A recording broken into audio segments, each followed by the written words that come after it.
সম্মানিত উপস্থিতি, একটি দেশের, একটি সমাজের মানুষের, নাগরিকদের অন্যতম স্বপ্ন থাকে যে তারা একটা নিরাপদ জীবনযাপন করবে, তারা মিলেমিশে থাকবে, একে অন্যের পরিপূরক হয়ে ভূমিকা রাখবে, সমাজে সবাই ভাই ভাই হয়ে থাকবে।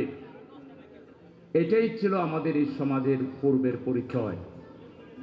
আজ থেকে পিছনের দিকে যত পিছনে যাবেন, আমাদের এই ধারণাটা, আমাদের এই চিন্তাটা দেখবেন বেশি শক্তিশালী ছিল। মানুষের মধ্যে একটা ভ্রাতৃত্ববোধ ছিল, ভালোবাসা ছিল, আন্তরিকতা ছিল, পরস্পরের প্রতি সহানুভূতি ছিল। শান্তি এবং সম্প্রীতির একটি সমাজের বাস্তব নমুনা আমরা যত পিছনে যাব তত বেশি দেখতে পাব। কিন্তু এখন যত সময় গড়াচ্ছে, দুনিয়া যত মডার্ন হচ্ছে, পৃথিবীকে বলা হচ্ছে এখন গ্লোবাল ভিলেজ। পৃথিবী মানুষের পকেটের মধ্যে চলে আসছে। আপনি যেখানে যান সেটাই পৃথিবী। আপনি এখান থেকে সারা পৃথিবীকে কানেক্ট করতে পারবেন, সারা পৃথিবী আপনাকে কানেক্ট করতে পারবে। পৃথিবীটা এই দিক থেকে ছোট হয়ে এসেছে।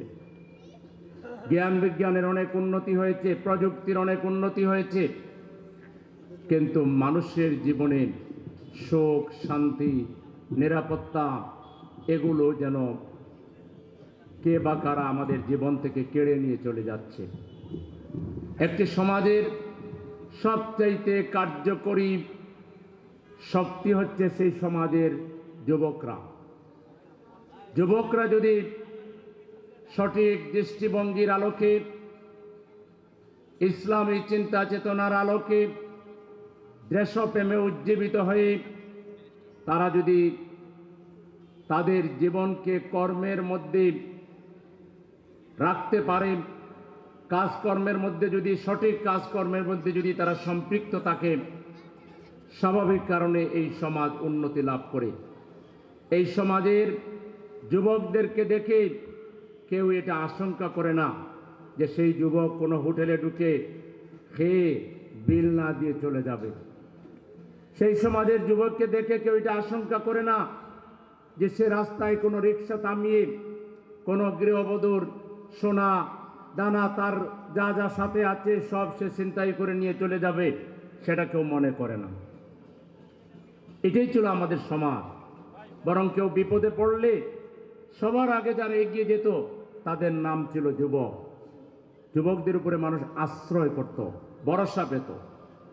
কিন্তু এই সমাজের যুবকদের হাতে একদল মানুষ শুধুমাত্র তাদের অবৈধ লিপ্সা, ক্ষমতা লিপ্সা, অবৈধ ভোগবিলাস, তাদের অবৈধ নেতৃত্বকে প্রতিষ্ঠা করার জন্যে যুবকদের হাতে তারা তুলে দিল বিভিন্ন নেশা জাতীয় জিনিস। সিগারেট থেকে শুরু করে, গাঁজা, ইয়াবা, মদ থেকে শুরু করে, হেরোইন থেকে শুরু করে কত জাতের ব্র্যান্ডেড বিভিন্ন দ্রব্য আছে, নেশা জাতীয় দ্রব্য, যেগুলো আজকে যুবকদের হাতে হাতে, পকেটে পকেটে, ঘরে ঘরে। আমাদের বিগত সরকার তো এমন উন্নতি করেছিল এই ক্ষেত্রে, আমাদের জাতিকে ধ্বংস করার জন্য বলেছিল কোনো এলাকায় যদি 10টা যুবক এক হয়ে দাবি করে মদ খাবে, তাহলে সরকারই তাদের জন্য মদের ব্যবস্থা করবে। নাউজুবিল্লাহ! কত বড় জাতি বিধ্বংসী ছিল! আস্তাগফিরুল্লাহ, লা হাওলা ওয়ালা কুওয়াতা ইল্লা বিল্লাহ। এই শয়তানের প্রেতাত্মারা এখন বিদায় নিয়েছে। এরা যুব সমাজকে শুধুমাত্র ক্ষমতায় টিকে থাকার জন্য তাদের মগজ, তাদের চিন্তাধারাকে বিগড়িয়ে দেওয়ার জন্য পরিকল্পিতভাবে আমার দেশের মুসলমান যুবককে, আমার মায়ের প্রিয় সন্তানটার হাতে মাদক তুলে দিয়ে সেই ছেলে এখন মাতলামি করে, মাকে চিনে না, বাবাকে চিনে না, বড় ভাইকে চিনে না, এলাকার মুরব্বীকে চিনে না, সারা রাত ড্যান্স করে, ফজরের পরে, ফজর যখন হয় তখন তার আস্তে আস্তে ঘুম ধরে 2টা 3টা পর্যন্ত ঘুমায়। পশ্চিমা সংস্কৃতি কালচার এখানে অ্যাডাপ্ট করে তারা আমাদেরকে চিন্তা চেতনা এবং সংস্কৃতির দিক থেকে ধ্বংসের দ্বার প্রান্তে নিয়ে গিয়েছে। শুধু এখানে শেষ নয়, শুধু ক্ষমতার জন্য চাঁদাবাজি করতে হবে, সিন্ডিকেট করতে হবে, বাজার দখল করতে হবে, এই জন্য যুবকদের হাতে যারা অস্ত্র তুলে দিয়েছে তারা আর যাই হোক বাংলাদেশের বন্ধু নয়। তারা সে যে দলেরই হোক, শুধুমাত্র চাঁদাবাজির জন্য, টেন্ডারবাজির জন্য, খুন করানোর জন্য, গুম করার জন্য যুবকদেরকে পাড়ায় পাড়ায় অন্ধকার গলিতে আড্ডায় বসিয়ে তাদের হাতে যারা অস্ত্র তুলে দিয়েছে এরাই হচ্ছে আমাদের স্বাধীনতা সার্বভৌমত্বের সবচাইতে বড় শত্রু। এই শত্রুদেরকে আমাদেরকে চিহ্নিত করতে হবে। যারা আমার ভবিষ্যৎ, আমার দেশের আগামীর যারা সম্ভাবনা, যাদেরকে গড়ে তোলার কথা ছিল স্কুলে, কলেজে, ইউনিভার্সিটিতে এবং বাসায় বাসায়, ঘরে ঘরে, মসজিদে মসজিদে, যাদেরকে প্রথমে গড়ে তোলা দরকার ছিল, যাদের দৃষ্টিভঙ্গি গড়ে তোলা দরকার ছিল পরকালমুখী দৃষ্টিভঙ্গি, যুবকদেরকে বলা দরকার ছিল, হে যুবক, তুমি কোথায় পাগলা গোড়া ছোটাচ্ছ? কদ্দূর যাবা? তোমার আসল ঠিকানা হচ্ছে কবর, হাসর, মিজান, তারপরে জান্নাত অথবা জাহান্নাম। তাকে আগে ইসলামী আকীদা, ইমানের বলে বলিয়ান করা দরকার ছিল। 18 কোটি মানুষের দেশে 90% উপরে মুসলমান। এই 90%-এর 95%ই যুবক যারা সঠিকভাবে কোরআন তেলাওয়াত সহি করে পড়তে পারে না। তাহলে বিগত দিনে যারা দেশ শাসন করেছেন তারা কি করেছেন? জনগণের ট্যাক্সের পয়সায় আপনারা গোড়ার ঘাস কেটেছেন। আপনাদের মতো অথর্ব নেতৃত্ব বাংলাদেশে আর দরকার নেই। যারা জাতি গঠন করতে পারেন না, যারা জাতির ভবিষ্যৎকে গোল্লায় ভাসিয়ে দেন, ওই সব বস্তা পচা, ওই সব সনাতন ধর্মের, ওই সব সনাতন চিন্তার নেতৃত্ব বাংলাদেশের জমিনে আর কোনো দরকার নেই। বাংলাদেশে এখন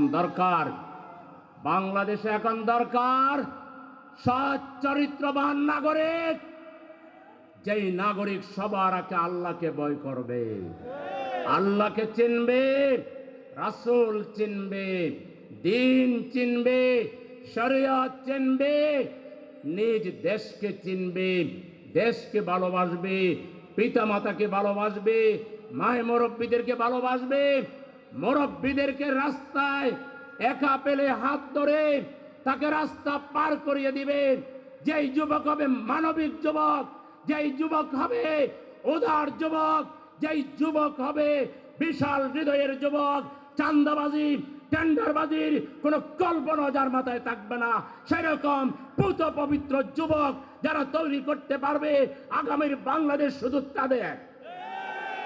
বাকিরা যে যাই বলুন, ক্ষমতার যাওয়ার যত স্বপ্ন দেখান, চরিত্রের পরিবর্তন না করে, বিশুদ্ধ না হয়ে, নিজেকে প্রকৃত দেশপ্রেমিক, আল্লাহ প্রেমিক না বানিয়ে তথাকথিত বস্তা পচা মানুষের তৈরি করা আল্লাহর আইনের বিরুদ্ধে চ্যালেঞ্জ করে 90% মুসলমানের দেশে তন্ত্রমন্ত্র কায়েম করবেন, যুবকদেরকে আপনারা পাগল বানাবেন, ওই রাজনীতি বাংলাদেশে আর চলবে না।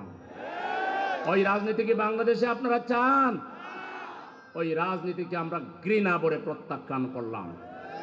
বাংলাদেশের যে যুবকরা দ্বিতীয় তৃতীয় যাই বলি আমরা স্বাধীনতা এনেছে, তারা ছিল তাহাজ্জুদ গুজার। প্রত্যেকটা শহীদ ছাত্রের জীবন বায়োগ্রাফি তালাশ করেন, তার বাবা বলবে, তার মা বলবে, আমার ছেলে ছিল তাহাজ্জুদ গুজার। আমার ছেলে ফজরের নামাজ পড়ে, জোহরের নামাজ পড়ে, জুমার নামাজ পড়ে, আসরের নামাজ পড়ে, মাগরিবের নামাজ পড়ে, তার দেশের মানুষকে বাঁচাবার জন্য, আল্লাহকে খুশি করার জন্য নারায়ে তাকবীর, আল্লাহু আকবারের স্লোগান দিয়ে দেশ রক্ষার জন্য, দুশমনদেরকে প্রতিহত করার জন্য জীবন বাজি রেখে তারা লড়াই করেছে।